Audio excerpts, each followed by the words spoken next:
is really good. This is matcha. I am on a really tight budget at the moment, and I had matcha that I hadn't opened, and had been meaning to try. So I made, I guess, sort of a latte, not really officially a latte, but I whisked it with hot water and put in local honey from a vendor from our farmer's market, Sunflower Hill Farm. They've got really delicious honey. I put that in there and some milk, and it makes really a latte. So kind of fueling back up at 4 o'clock in the afternoon. I'm going to teach here in a little bit, but I've been doing this and that today, and right now I have planned some of the basics of my seed starting this year, and I realize the lighting is bad. That's just how it is in this corner, and this is where I need to sit to do this, but I planned out some of my seed starting. We've officially hit this week the 10-week out from the last frost date time, which means that a few things are ready to be started, like broccoli and things of that nature. Some of the things that do better in cooler temperatures before it's like warm. So it's time to start those. So I've got a little bit of soil. I'm going to start a few things today. I'm going to try to keep it a little bit more, like focus on quality rather than quantity this year. I always say that and then don't and end up doing a lot. But I'm going to start these seeds and then go teach and work on some other things. Cheers. Oh, also this mug is a Roald Dahl mug. So it's got a bunch of his quotes and like artwork. I grew up loving Charlie and the Chocolate Factory, and other stuff he's written. Glass Elevator, I read when I was older, and it's so weird and good. And then also James and the Giant Peach. I think those are the main Roald Dahl books that I've read. But I just like his weird mind. I found this at Thornwell Books in Morganton.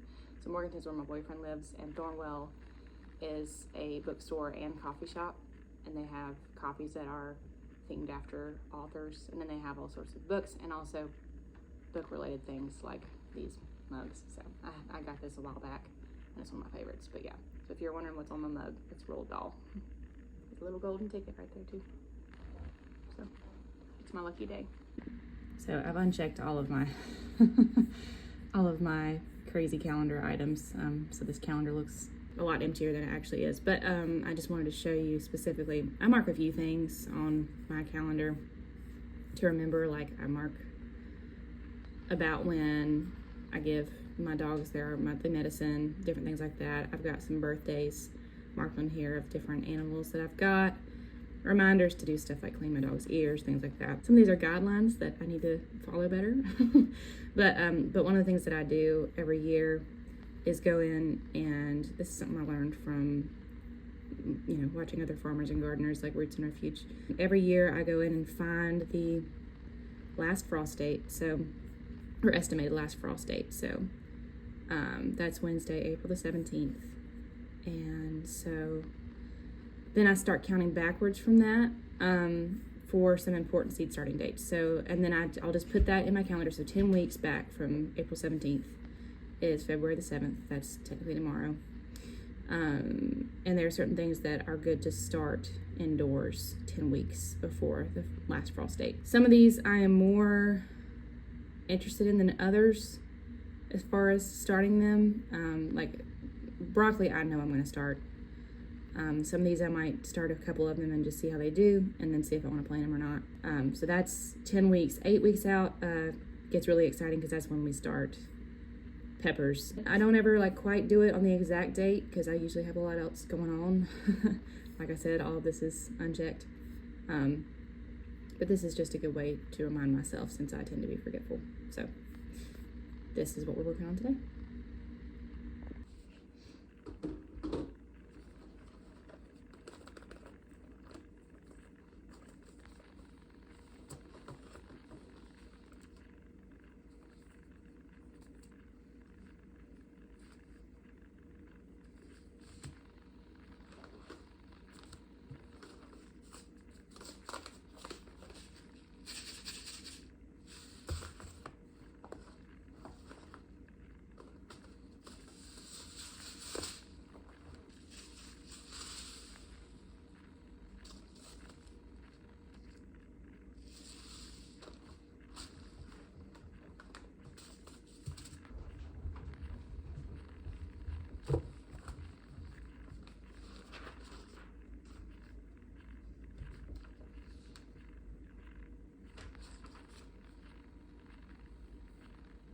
Okay, so I went back through my stock and went over a few things. I thought I had beets, but I don't, and that's okay. And one of the really helpful things that me and Josh did last year was, and I need to update this, but we went through and like spread out the seeds, all of the seeds that I had, spread them all out on the table, and basically cataloged all of them. So Josh was the one in charge of that as we kind of went through, and he just categorized it by, you probably can't see that, but he categorized it by, you know, under hot peppers, what kind of hot peppers we had, you know, so forth and so on, listed out everything. And so when I was like, wait a minute, I thought we had beets somewhere, and I put the beets in the wrong storage box, I went and looked, and I didn't have any on this list. So that saved me a lot of time.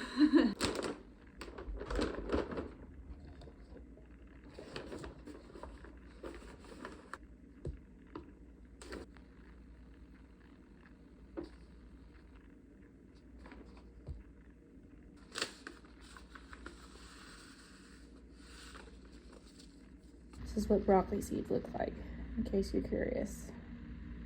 Perfect little orbs.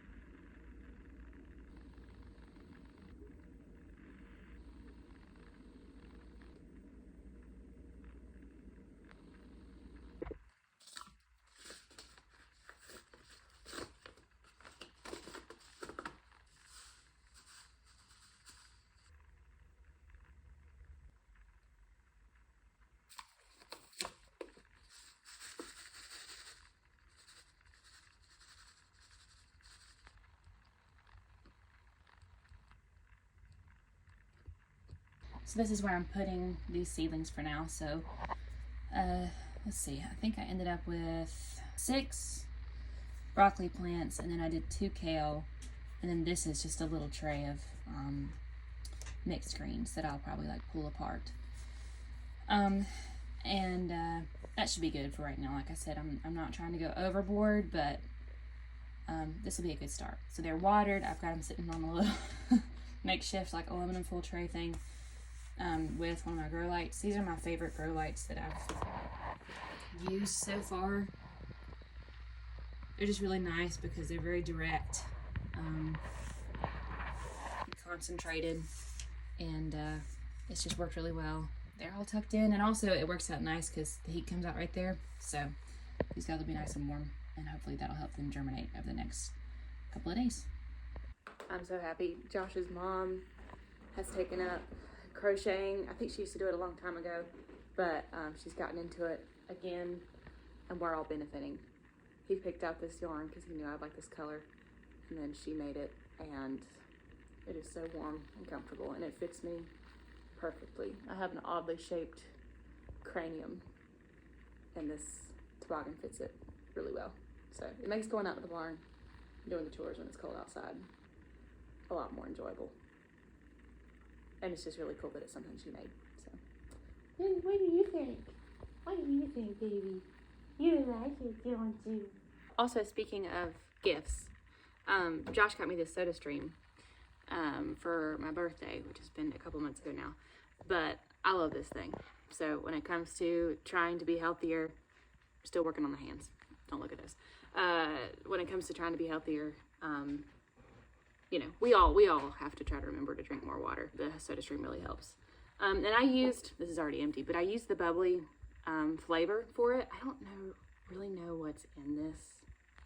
You know, when it says natural flavor, I have no idea what that is. It's still, you're drinking water, so it's a good thing. But I use this, but I also just like to use, I've been really enjoying just making the soda water and putting lemon juice in it. So Soda Streams are great. I'm a big fan. I haven't had to change the canister yet, and I've been using it a bunch, almost daily. So that's another kitchen gadget that I recommend for whatever my opinion is worth. He looked me in the eye and said it's over.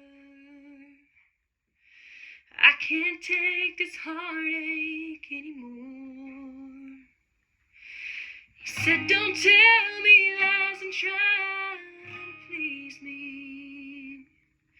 I've heard it all so many times before.